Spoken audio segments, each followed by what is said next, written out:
Hi, my name is George Karam, and I go to school here at the University of California, Santa Barbara.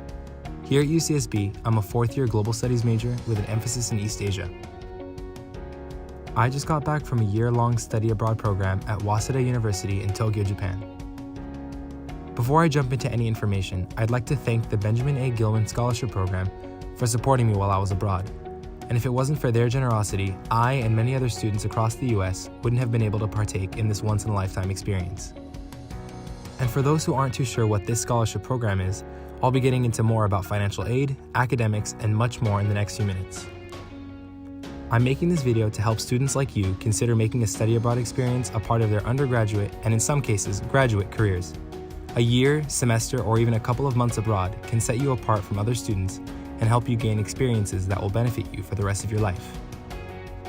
So, without further ado, I'd like to present you the story of my time abroad from start to finish.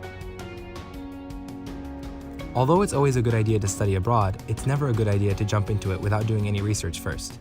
Although it may be easier for some majors, like global studies, economics, or international relations, and a bit harder for others, say biology, chemistry, or engineering, there's a program out there for everyone if you just put in the time and look.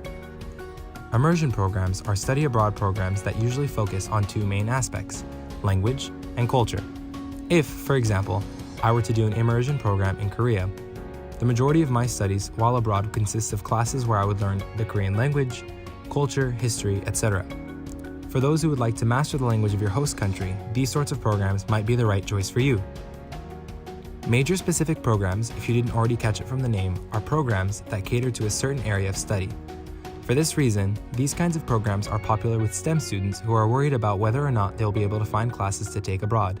But this doesn't mean they're only for STEM majors. The major-specific programs will vary from country to country and university to university.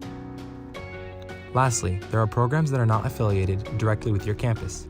For example, Bus to Alps is one of the biggest student tour companies that will allow you to, more safely, travel Europe and experience the cultures of Spain, Italy, Greece, and so many more countries.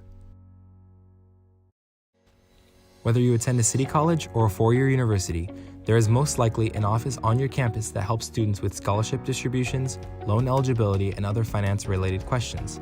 And although many of us are afraid of places like this or have a certain negative aversion to them, financial offices can be one of the best resources to help you understand your current financial need, your eligibility for certain scholarships, and if you're lucky, like we are here at UCSB, you might even find someone who works specifically with students looking to go abroad. Another place where you can find help is your campus's study abroad or education abroad office. Since you're probably going to be spending a lot of time there anyway, might as well ask what scholarships you may be eligible for. At the UCEAP office, I was able to find out about scholarships like the Gilman International Scholarship, a grant program that enables students of limited financial means to study or intern abroad, thereby gaining skills critical to our national security and economic competitiveness.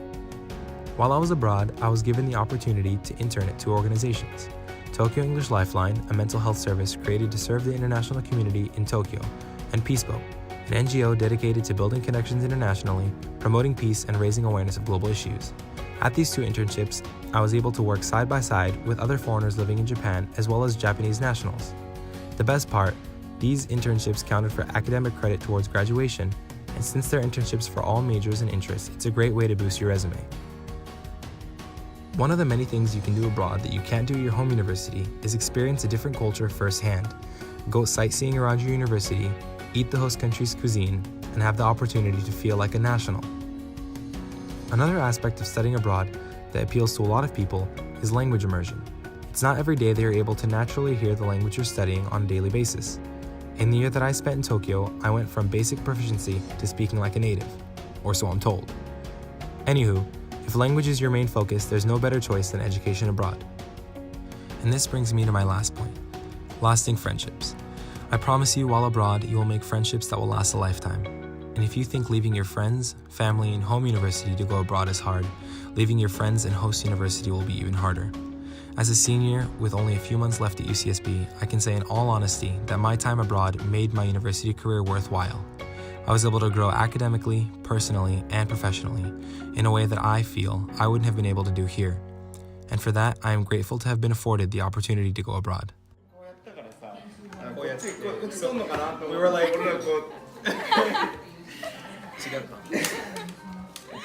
そう。Oh, shut up, you.